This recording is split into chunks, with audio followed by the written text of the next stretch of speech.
राहुल गांधी जी ने जो झंडा लगाया वो इस देश में स्थापित किया कांग्रेस पार्टी ने, कांग्रेस के विचार ने, कांग्रेस के आचार ने, कांग्रेस के व्यवहार ने। हम उन देशभक्तों ने जिन्होंने शहादत दी इस देश के लिए, आज़ाद करा इस देश को। तिरंगा का सम्मान करना कांग्रेस पार्टी ने सिखाया उन लोगों को जो अभी तक तिरंगा नहीं लगाते थे। आज अगर पूरे देश में तिरंगे की बात होती है, उसका स्वागत है, सत्कार है, उसके लिए साधुवाद है। कांग्रेस की जीत हुई, देश के संविधान की जीत हुई। जो लोग तिरंगा नहीं लगाते थे वो लगाने लगे, इसका मतलब है कांग्रेस अपने विचार को लेकर पास हुई। कांग्रेस ने जो विचार दिया था देश को, और जो लोग उसको क्रिटिसाइज कर रहे थे वो सुधरे। स्वागत है इस पूरी कहानी का। बिल्कुल जैसा मैंने कहा कि पन्ना कलेक्टर को कोर्ट ने कहा कि आप गुलाम हो। पन्ना कलेक्टर को कोर्ट ने कहा कि आपको कलेक्टर लेने रहने लायक नहीं हो। पन्ना कलेक्टर को यह कहा कि आप भारतीय जनता पार्टी और मुख्यमंत्री के नौकर के रूप में काम कर रहे हो, आप प्रशासनिक व्यवस्था के रूप में काम नहीं कर रहे हो। ऐसे जितने अधिकारियों ने जहां जहां हरकत की उसकी सूची बनाई गई है, थोड़े दिन में पब्लिश भी की जाएगी, और फिर जब सरकार आएगी जब हिसाब भी पूछा जाएगा।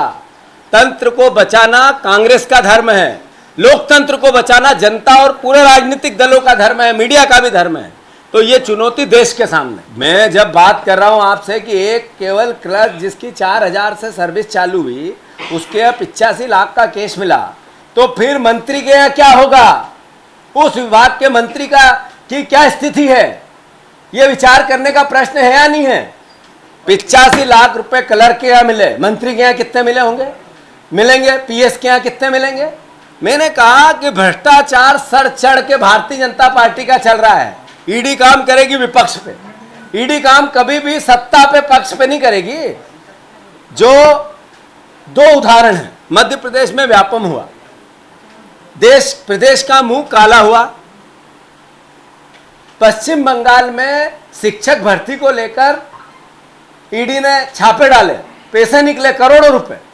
मध्य प्रदेश में 4000 रिक्रूटमेंट हुए एक साथ, 3501, 200 अलग अलग एक विभाग में, उच्च शिक्षा विभाग में प्रोफेसरों के रिक्रूटमेंट दिए थे उस समय कमलनाथ जी की सरकार ने। एक आवाज भी निकली? ईमानदारी का पैमाना क्या होता है?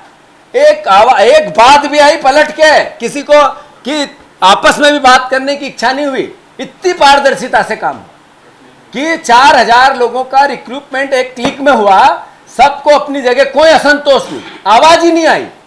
तो भ्रष्टाचारी भारतीय जनता पार्टी भी थी, यहां कार्रवाई नहीं हुई, मोदी जी को व्यापम नहीं दिखा, पर वहां का दिखा, अच्छी बात है, पकड़ना चाहिए, जेल में भेजो, फांसी चढ़ाओ, पर व्यापम का भी तो कुछ करो, क्यों नहीं हो रहा है? मैंने जैसा कहा कि जिस तरीके की व्यवस्था बनाई जा रही है, लोकतंत्र को तानाशाही की ओर ले जाया जा रहा है। जैसा मैंने कहा कि ये छोटी छोटी बातें, 40 साल आप 20 साल से मुख्यमंत्री हो, ये सरकार 20 साल से भारतीय जनता पार्टी के है। नेशनल हेराल्ड से संबंधित बात 20 साल से याद क्यों नहीं आई? क्या कारण है? इन तानाशाहियों को, लोकतंत्र को जो जेब में रख के काम करना चाहते हैं, 20 साल से सो रहे थे क्या? झान मंजीरे बजा रहे थे क्या? क्या हो गया था कि अब याद आई?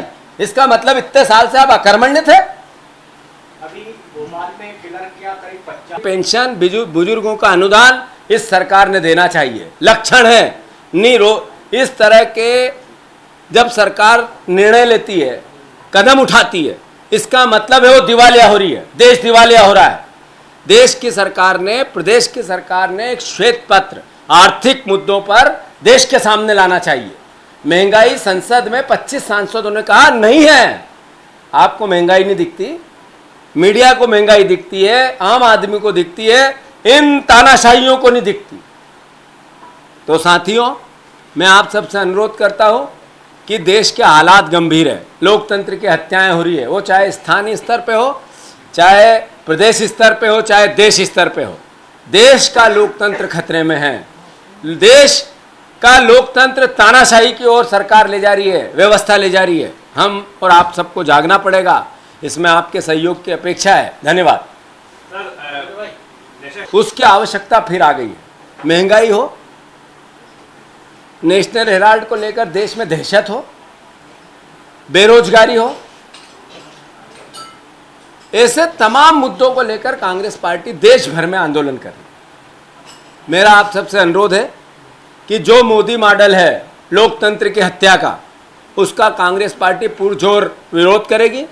जो शिवराज सिंह जी का कुप्रबंध है, मध्य प्रदेश के हालात बेहाल है, कर्जदार मेरा प्रदेश बन गया, आप और हम सब 21-21 हजार, 25-25 हजार से लेकर अब 50-60 हजार रुपए के कर्जे में आ गए, एक एक परिवार का हिस्सा।